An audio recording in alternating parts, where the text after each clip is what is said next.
All right, so what is that value? Did you get it, anybody? Do we like unsquare it? Yeah, square root of 69.5 squared plus 14.86 squared. Just take the square root of that whole thing, all in one fell swoop. What's the value of n? Somebody. Is it 5,051? That's what it is. Square root. Okay, square root, so 71. Yes. 0.07, huh? All right, so 71.07. Now, to get this theta 1, I need theta 2. I know that's 180 degrees. If I take 180 degrees minus that angle, I'll have the rest of it. All right, so always, when we're solving for the angle of a vector, I'm using the tangent. So the tan of theta, we'll call it theta 2, equals what over what? Opposite of origin. Which is? Would be 69.5 over, wouldn't it be the 14? Yeah, 14.86. I'm ignoring the signs because signs change where the tan is, and you just need to ignore the signs right now. So we do the inverse tan to solve for theta.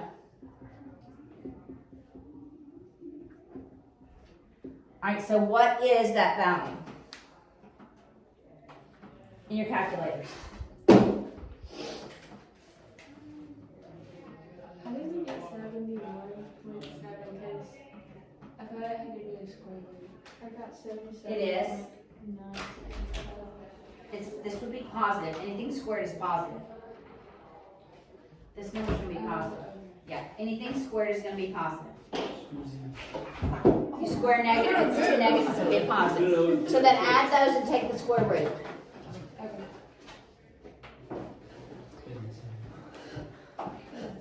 Alright, so when you do second tan with that ratio, everybody do this in their calculator. You want to make sure you know how to do this.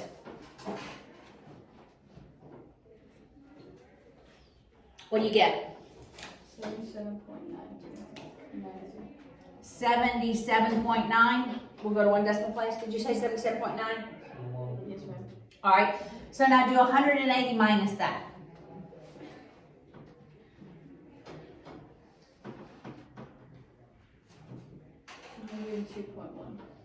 So it's going to be 71.07 at 102 degrees, 102.1 degrees. All right, let's work the next example. Yeah, we need some practice on this last. We need practice, that's right. All right, before we go on, let's look at a couple of things. What if, I'm sorry if I'm erasing. All right, what if I have a vector that looks like this and the length is 5? In rectangular form, does it go left or right? First of all, let's think of polar form. What is polar form? The length is 5. What is the angle? 0, 90. It's 90 degrees. Why? Because it's on the first quadrant. Because we go from here to here. How many degrees? That's a right angle. Exactly. All right, so do we move left or right from the origin? This moves left or right from the origin. Here's the origin. This goes up and Do we move left or right? no. Does this vector move left or right? It goes to the left. Or the vector? Or the... The vector. Here's the vector. It just stays. But, That's right. It doesn't go left or right. It doesn't move left or right. Does it? It only goes what? How's it going to It only goes up. Right? Alright. Left. That's a scalar. That's called really a scalar is just like this. It just goes left or right. It doesn't go up because really with up, there are still forces that affect it. So really a scalar is more like this. And so that would be 10 at how many degrees? In polar form, 10 at 180 degrees. And what would it be in rectangular form?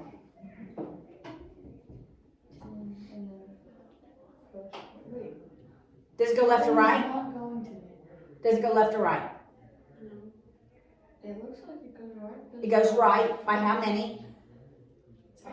Oh god. This one here. Is it 10? Yeah. Okay. And it goes in the left direction, so the force is negative. Does it go up or down? Neither. Neither. Okay. Okay? Now, what if I had a vector here? That was a really big, long one. And it was 15. What's that angle? What's the polar form of that? 15 at 270 degrees. Okay? What is the rectangular form of that? Does it go left or right? It goes 0r. plus 15. Is it going to be plus? Is it going positive 15? Oh, negative. It's negative 15. I'm catching on. Right? Okay, now what if I had a tiny vector here? I didn't do that very good. This is more like a scalar, and it was 2.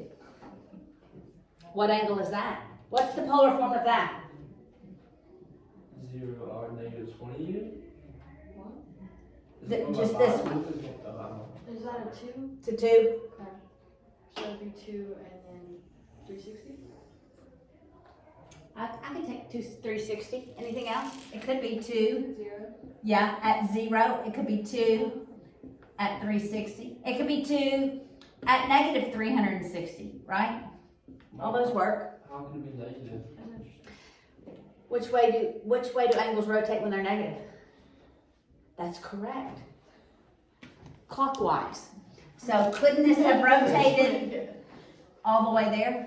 That's negative 360. And you go to the same spot. You go to the same spot. Yeah. It's called coterminal angles.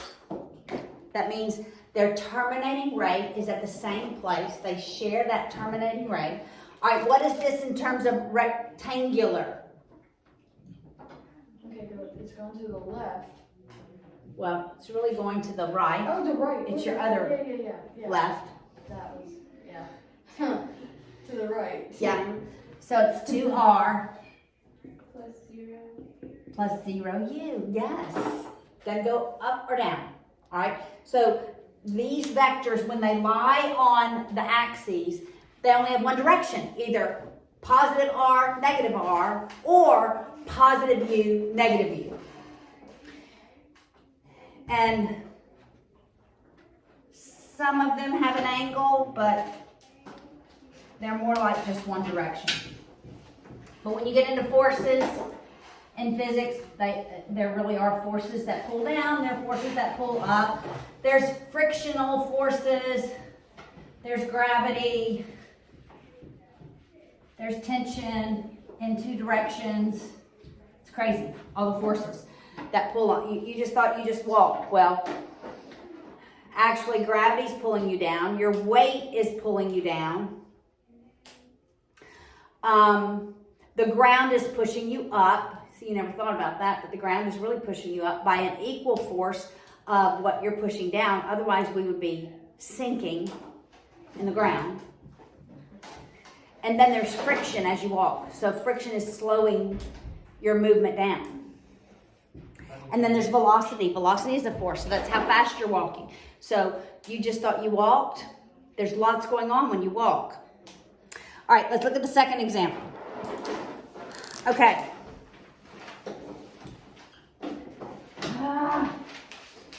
Be out of markers by the end of the day, huh? All right, now this one is interesting because its force is at the origin.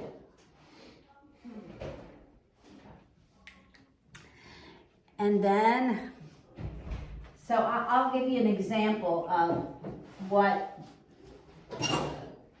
this really kind of looks like in physics, or sounds like in physics. So I have a box that I have to load onto the truck. Okay, I'm going to push that box 10, we'll call it meters. I'm going to push it at 10 meters, and then I have to push it up the ramp to load it. Okay, this is like a real physics problem. All right, so this is really a scalar, but it's in the right direction.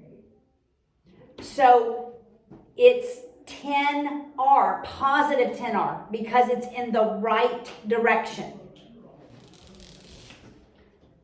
So it's 10R, but we have 0U. If my vector, of course this would be completely illogical, that I would go 10 in this direction, then up in that direction if I'm pushing a box. That means the two people can't decide which way to go, right? And that's crazy, it doesn't make sense. Then this would be negative 10. But because my direction is at the origin and I'm going in the positive direction, I'm going right, then it's going to be positive. All right, now look at this one. It's a 30 degree. I'm not using my calculator.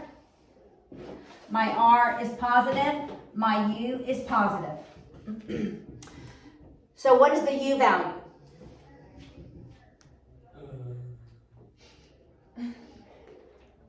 60. Or am I mixing the sides? 30, 60, I have 90, mixed the sides of them. So 30, 60, 90.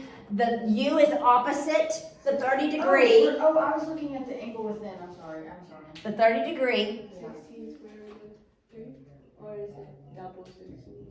I mix up which It's side. half. Oh, 8. It's Which half. double? Who's 8? 8. Now to get across from the 30, across from the 60, we multiply by square root of 3. So this is 8. Wouldn't the U, the 8, wouldn't that be? Wait. Yeah. It's because it's the triangle tilted sideways.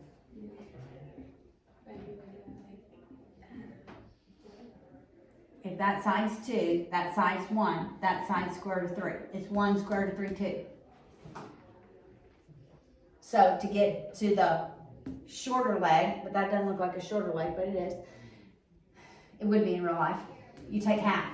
To get from that shorter leg, we always want to go opposite 30. So go back and rewatch that video if you're struggling with this. Then we multiply by square root of 3. All right, so now we have our two vectors. And we add them. So we have 10R plus 0U. We're going to add to that 8 square root of 3R plus 8U. Okay, I can add the U's. Y'all add the R's. Ms. Paula, I bet the square root of 3 is on the Opposite 60. is on the opposite. Yeah, 60. So wouldn't It be is. On, Here's the 60. Opposite 60 is the square root of 3.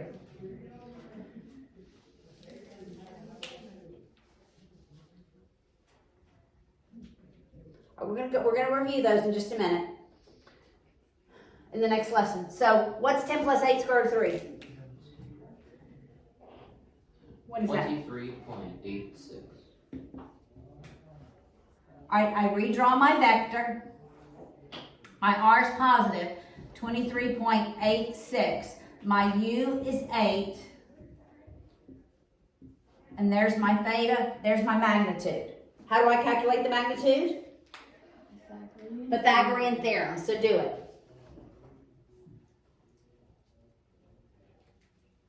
Remember, it doesn't matter if these values are positive or negative. When I square them, they're going to be positive. A negative times a negative is a positive. All right, so the value is really, M is going to be the square root of 8 squared plus 23.86 squared. What is that value?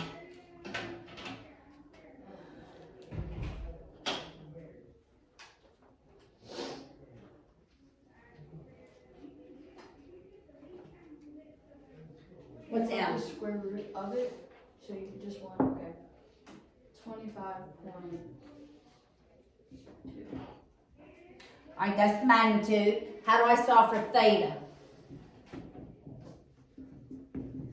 Is it 8 divided by 22 or 22 divided by 8? It's opposite 8 over 23.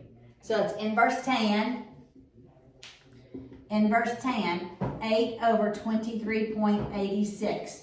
It's that SOHCAHTOA, right? Opposite over adjacent. And what's that angle? Spencer, you have it? 18.54. Alright, so I should always engage my brain. The magnitude, we're in the first quadrant, but the magnitude should be larger than both of those sides because the hypotenuse is the longest side. My angle is in the first quadrant, so it should be between 0 and 90. If my vector is in the second quadrant, it should be between 90 and 180. If my vector's in the third quadrant, it better be between 180 and 270. If it's in the fourth quadrant, it better be between 270 and 360.